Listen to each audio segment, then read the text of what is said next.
This is a really big box of toy. You want to see me open it? Of course you want to see me open it. I actually opened this box about 6 hours ago. You can tell because there's nothing inside it right now. No, I thought you did unboxings. Well, I do boxings. Yeah, you said doo-doo. But I don't think people tolerate unboxings that last for, what was it, 2 hours, 35 minutes. Raw. Unedited. Which doesn't sound like a porn at all.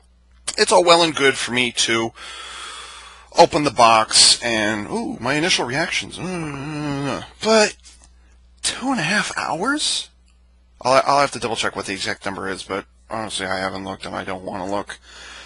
But, you know, it was a lot of me just kind of figuring out how this works. But even if I chopped up all the video and the audio to go with, so it just kind of jumps from one place to another, it just does a quick edit jumping, like even if I did that, it would still be a good hour and a half, hour 45 minutes. And, which one was it? Convoy Mode Ava was the longest one I've done. It was an hour, it was just over an hour, I think, and it didn't have very many hits on it. Now, far be it for me to try and far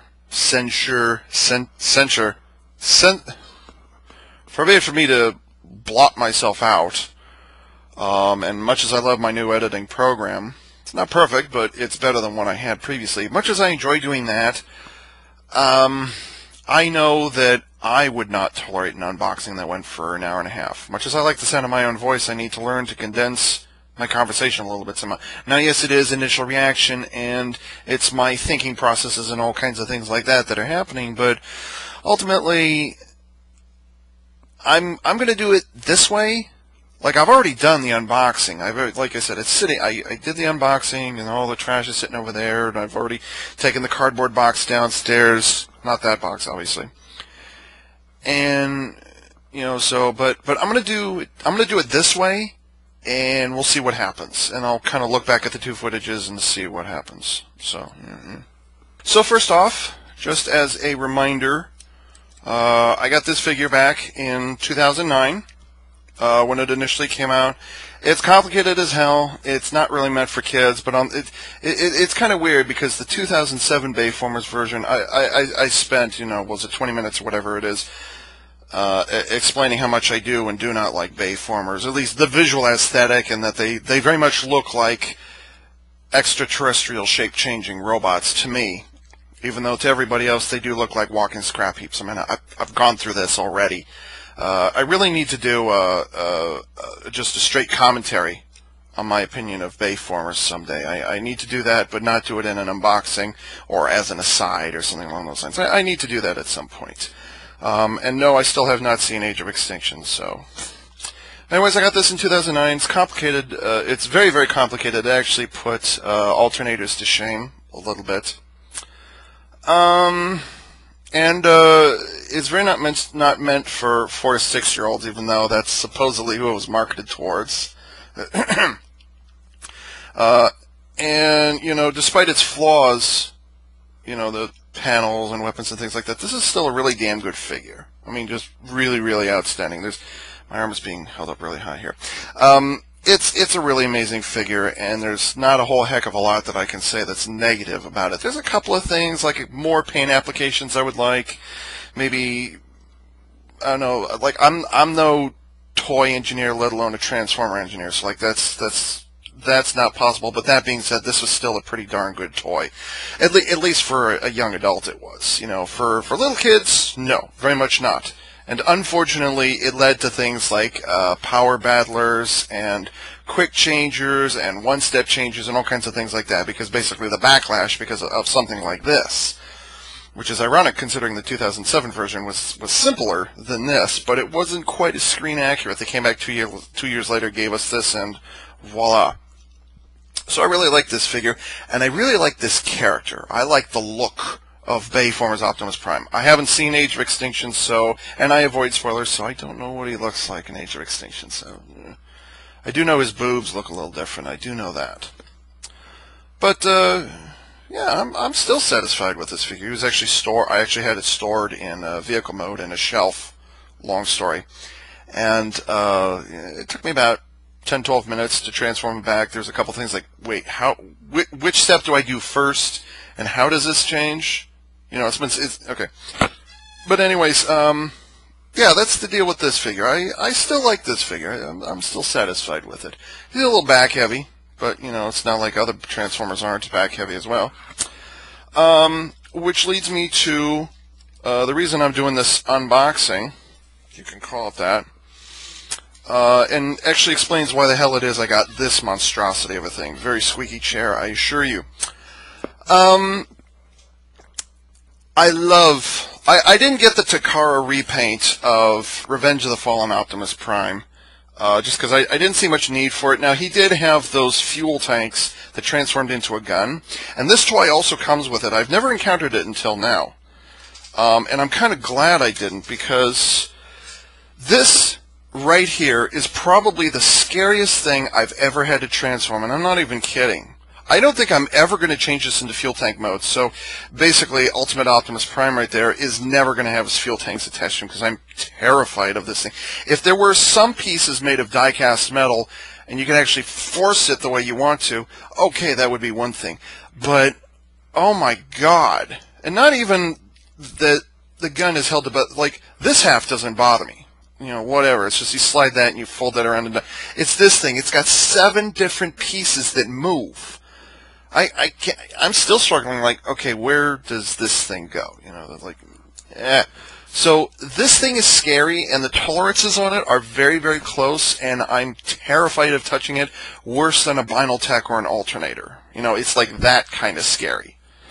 So, you know, the weapon, I mean, don't get me wrong, it looks amazing. It looks just like it should look in Bayformers, but I'm probably never going to use it on the figure. And yes, it can be stored on, was it Jet Optimus Prime, or Wing Optimus Prime, I think is what it is. You can actually store the 2 fuel tanks. I'm still trying to figure out where to grab onto this thing. There's a pair of doors that open the back here, and you can stick the fuel tanks in there and just snap, and there it is. It didn't snap for some reason. Because, you know, you can't have the fuel tanks on there, regardless of, you know, what you like to think. This is a slight remold. There's a slight differences. It's the 2009 Takara.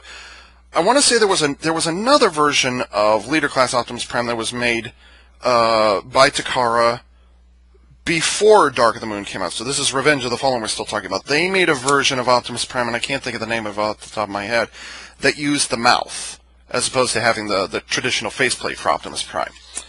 So basically, we've got that face sculpt.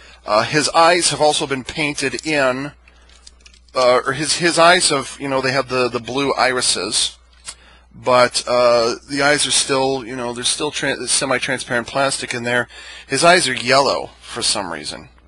I don't know why are his eyes yellow. I don't get it. The Mecha Live gimmick is still very much intact. You can't operate it when the thing is connected like this. But rest assured, yeah, the Mecha Live is alive and well. But the paint, and this is very much the Dark of the Moon version. You can tell because his torso. Let's see, lighting. His torso, or his abdomen, right there. You can see it's different from the Revenge of the Fallen version.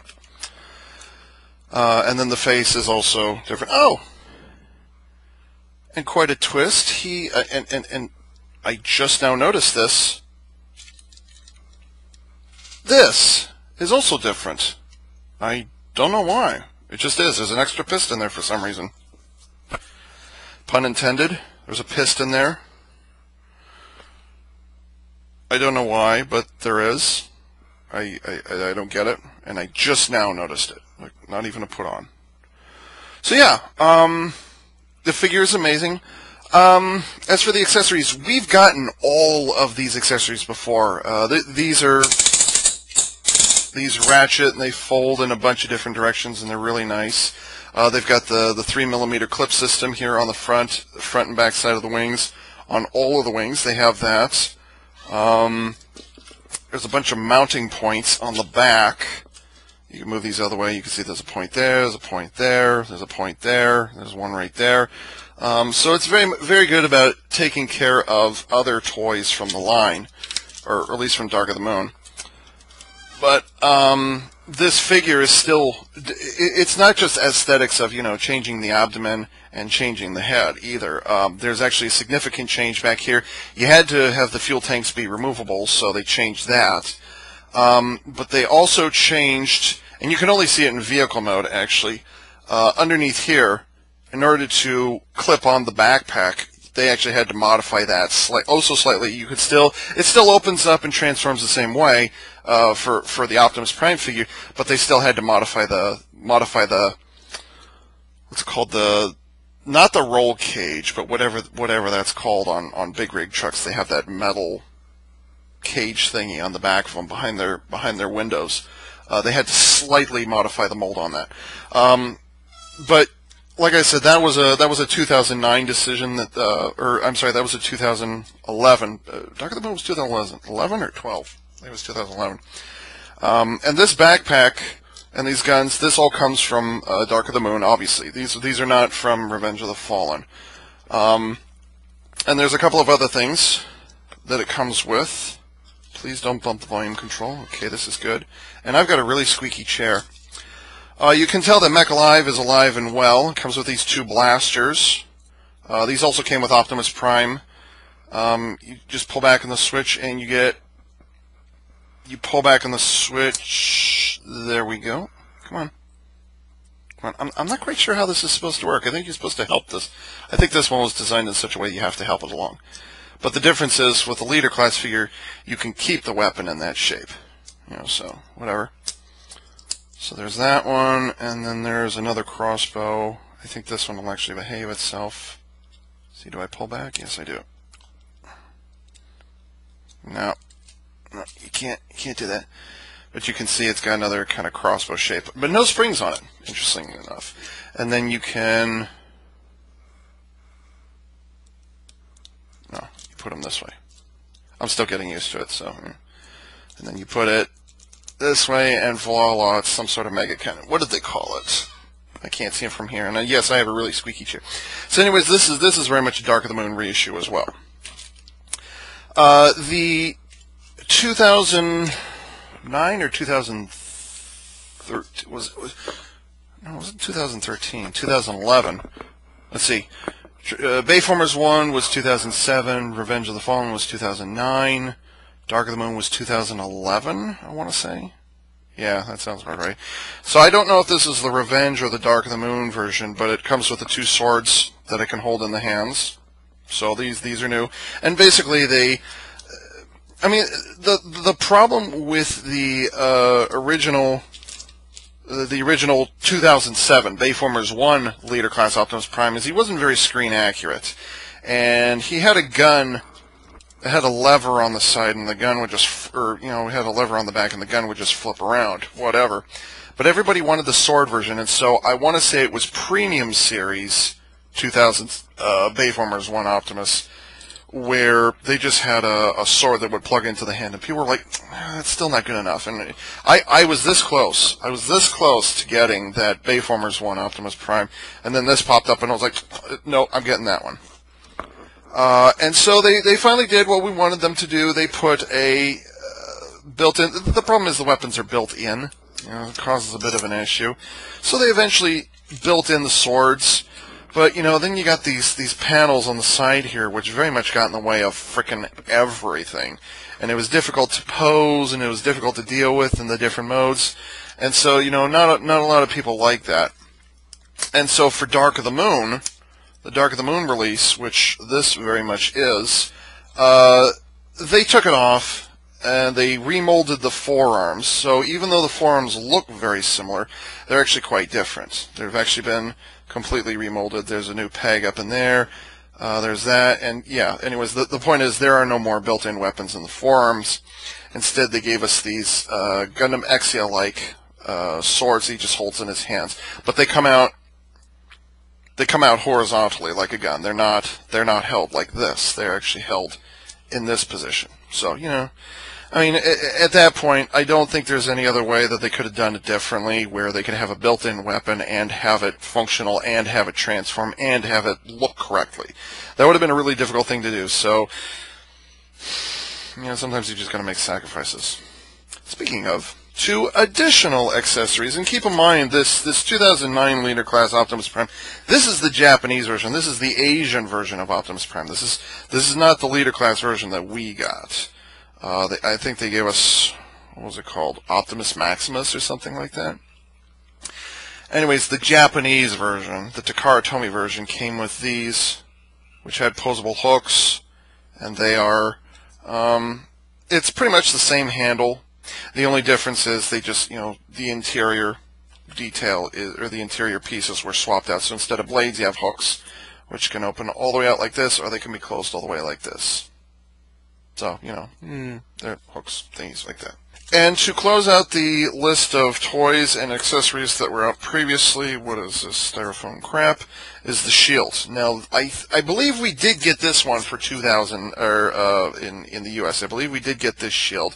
And it's got a little bit of Automorph in it, and just a little.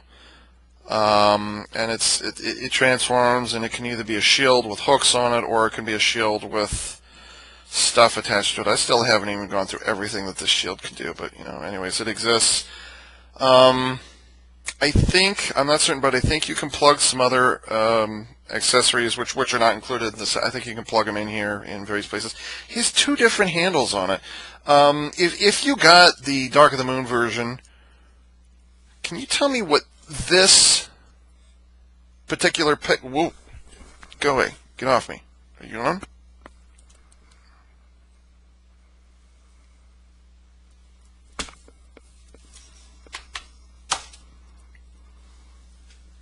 Down you go, and don't come back. That was distracting. If you own this shield, okay, this one, can you please tell me what this peg is? Because the instructions don't tell me what it is, and I don't see any place it plugs in. And it's the one that folds vertically. Okay, it's not this one, but it's this one that I'm curious about, because the instructions don't tell me what it is. And then finally, the only new accessory that comes with this particular set is the, what should we call it? The Shockwave Shatterer Crusher. Tried to be Wolverine, but very much not. Claws. Brass Knuckles, Cybertronian Knuckles. Hey, look at me, I'm Optimus Prime. Yeah, this thing. And basically there's a peg on the back of his hand, you just stick it in there. Or, alternatively, ironically, and only because this little hole right here is on the original 2009 figure, so I can actually recreate it here without having to disassemble that monster, you can just peg it in right up here. So, no big deal. The only problem I've got with this, well, I mean, it's nice to have it. It's nice to consider it. This is a good thing to have, and this is brand new for the set. This is molded for like 2015. But the problem I've got with it is that there's enough clearance between the hand and the panels. But the problem with this claw, this looks really stupid, is it actually doesn't allow the wrist, like it actually gets in the way of the panels and the wrist and the fist. So you actually have to force this thing past the little red in between here and here. Where's my finger? So in between here and here, the claw basically fits in between, but it raises up just high enough that it actually puts stress onto the plastic here if you want to move it back and forth. So ironically, unfortunately, the brand new accessory isn't compatible. Well, it is compatible, but it doesn't fit very well into, the place where it's the one thing it's supposed to do, and it doesn't do it correctly. Bummer. So, I'm a little disappointed with the claws. And speaking of hands and claws, I don't know if third parties, I'm sure third parties. Actually, let me switch to the other figure. I didn't do this so much on the original unboxing. I'm sure that third parties, I don't know who, I don't know my third parties, I've never purchased from a third party. I'm sure that third parties came up with posable hands that you could open and close on the Revenge of the Fallen or Dark of the Moon version. If they did, I don't know about it. That being said, the hands on this thing has posable fingers on it. So it's got a thumb that's just on a ball joint. You can make it do a thumbs up, but the thumb is actually backwards. It's awkward, so what are you going to do? And then it has the fingers like this, so you can do this, or you can do this, you can do this, you can do this. You can put the thumb downwards like this, but no horns and no birds. So unfortunately, that's not going to work out for you. Here's the problem, though. Despite the posability on it, the friction on these fingers is crap. 2, they get in the way of absolutely everything because the friction is so loose that you're constantly having to hold the fingers in place as you slip the shield or as you slip the gun down around it. So that's really annoying. And the third thing is the way the hands are designed. There's actually the actual fingers don't hold on to the weapons. There's actually a round hole that's independent of the fingers themselves. So you fit the weapons through the hole whether or not the fingers are open or closed. And no pun intended, of course. So you put the peg into the hole or whatever it is. That's a convenient arrangement, but the hole is not big enough. I'm trying so hard not to slip any innuendo in here, I assure you. The hole is either too big for some accessories or it's too small for some accessories, and those fingers are getting in the way all the time. It almost makes me want to go back to the cube with a hole in it mentality that Transformers have had for the last almost 30 years now. So the hands are brand new for this 2015 release. I don't like it. I really don't. If there was more friction in the fingers, okay, whatever. But I don't want to modify the handles on all of those accessories I just showed you just so I can fix the problem that the hands have. But on the other hand, I don't want to ruin the hands. It's a messy situation. Honestly, I just don't like the way the hands were dealt with here. Posable hands, if this was not a transforming figure, if it was designed to be posable but not transformable, then it would have been okay to have, individual fingers or even paired up fingers or whatever it is. On the box, he's pointing like this. He points like that. And who the heck points like that? Unless it's a gun.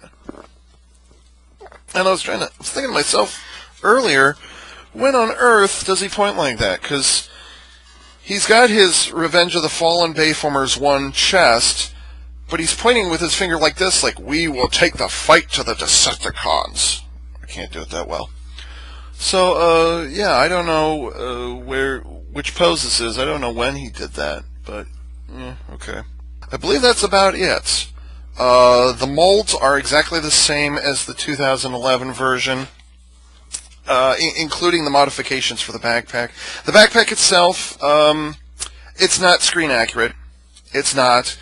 In this case, I'm kind of giving it a pass, just because there is a third party. I have seen it. There is a third party Jetwing backpack or whatever it's called. There is a third party version. I don't know if they're still making it, so don't ask me. Where's my face? Right there.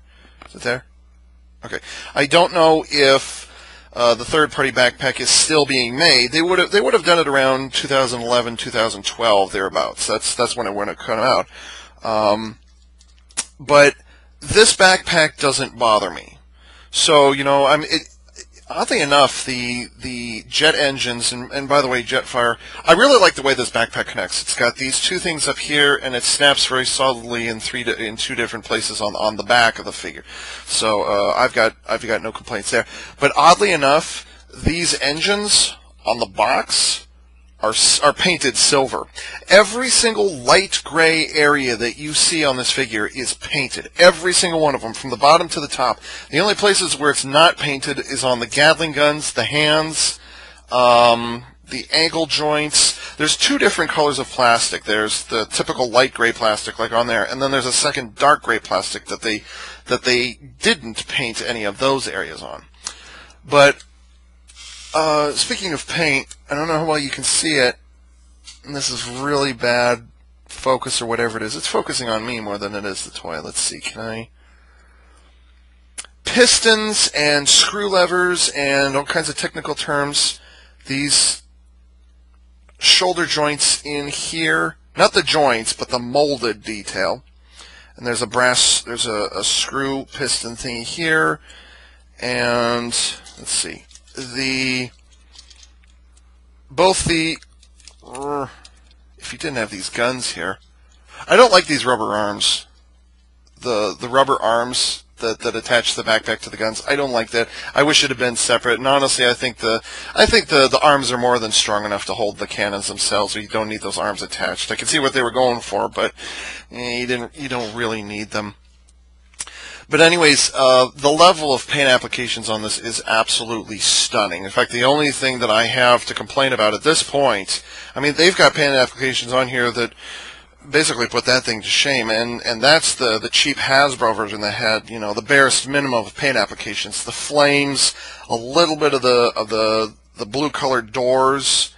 There's a blue panel across the forearm, the front of his hips, the inner lower thigh, and that's kind of it in terms of paint applications in robot mode.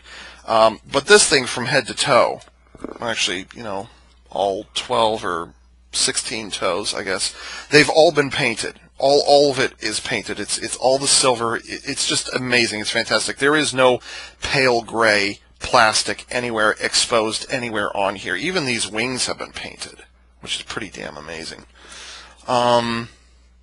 But I love the additional, they actually make the distinction between dark gray and light gray, and not just in plastics but also in paint, which is great. And then they also take that extra step of painting in brass or copper in a couple. I don't know if it's brass or copper. It's not both. It's an either or thing. But I'm stunned with this. This was, I can't remember exactly how much it was. I could pull it up. Captions, what does it say? Oh, okay, that's how much it was. If the captions say it, then it must be so. I don't know how much this was, except for what the captions say. But it was definitely a $220, $230 purchase. I got it from Robot Kingdom, which is my first purchase from Robot Kingdom. Can't say I'm entirely dissatisfied with it. The backpack is by far the easiest thing to work with. The swords are very easy to work with. You just plug them into the hands. The mech tech weaponry, I'm mixed about that. It actually says it on the box that the shield is actually based on concept art from Bayformers 3. It may not be. I'll try and look for it so I can stick it in editing at some point. But this apparently comes from pre-production concept artwork. So, okay, I'll take your word for it.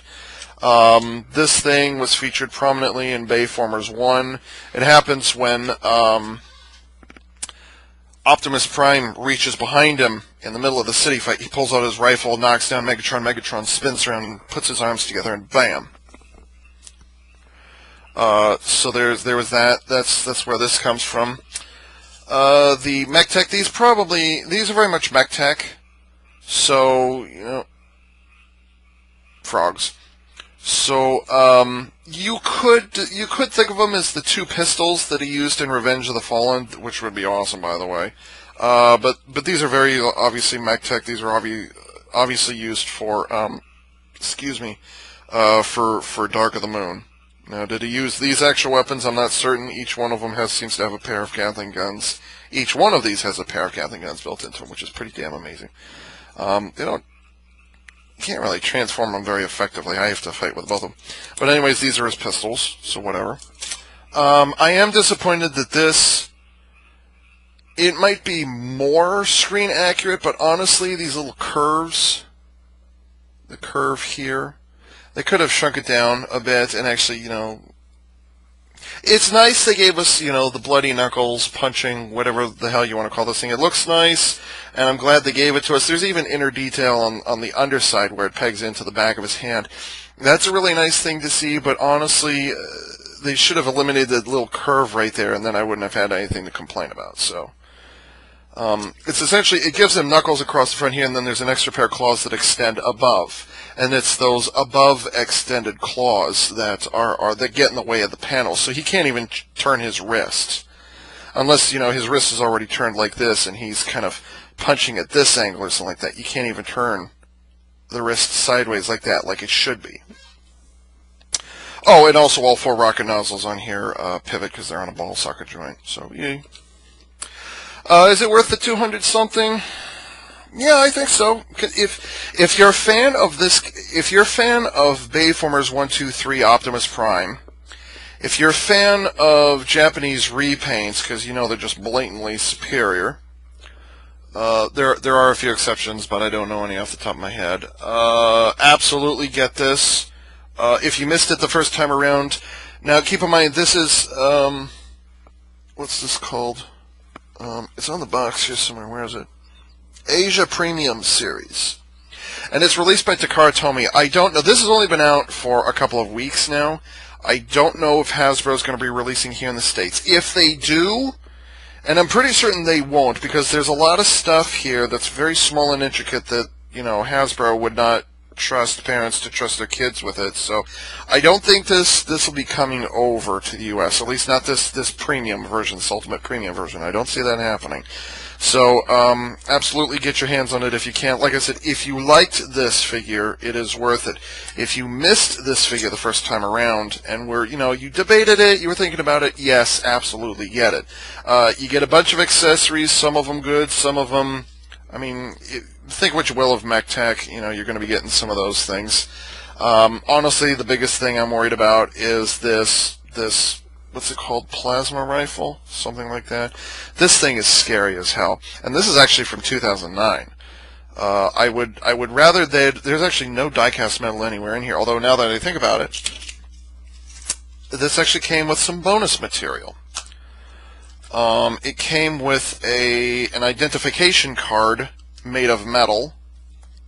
I like to call it the wrist slitter, because it's essentially a credit card sized identification card. It says Asia Premium on the back. On the front, oh, what the heck, I'll take it out anyways. Maybe I'll slit my fingers open. I almost did last time, so I don't think the Hasbro will be making this. We'll be releasing the figure with it. If they release it, I don't think they'll be. Come on, get out of there. Get out of there. Don't make me do this again, please. Had a hell of a time getting that out the first time. There we go. So it comes with it says that and that and that, and as you can see, it is serial number 2040. This is a unique identification card, so this is the 2040th figure to be released. This is a special edition. The ID number for the figure is APS01U. It's the Transformers Optimus Prime Ultimate Edition from Asia Premium Series, and Hasbro on the back. I like how they snuck Hasbro in the back. Oddly not, like the box says Takara. The Hasbro logo is nowhere on the box except on the very bottom with the legal information. But strangely, the Takara logo is not available on here for some strange reason. So I don't get it. Whatever. So that's the first bonus thing that came with. The other one it came with is the other bonus material that came with is a dice-sized Allspark cube. Now, why is it so small? It's because this is actually in scale with the Optimus Prime figure. If this were, Samwick Wiki is holding the Allspark cube in his hands, in his arms. This is basically in scale if it were shrunk down for a human to carry it around. That's why it's so tiny. So this is in scale, and Optimus Prime can actually hold it in his hand. So in scale. It's very tiny, and there's a 3.5, 4-inch paperweight version of the Allspark cube that I wish I'd gotten many years ago. But I didn't have the money to be able to be getting anything like that. So whatever. But I finally got the Allspark cube. Hooray! And by the way, I'm pretty certain it's solid die-cast metal. I don't think they go through the trouble of putting a little air pocket in the middle. How would they even manage that? But anyways, yeah, those are the two things.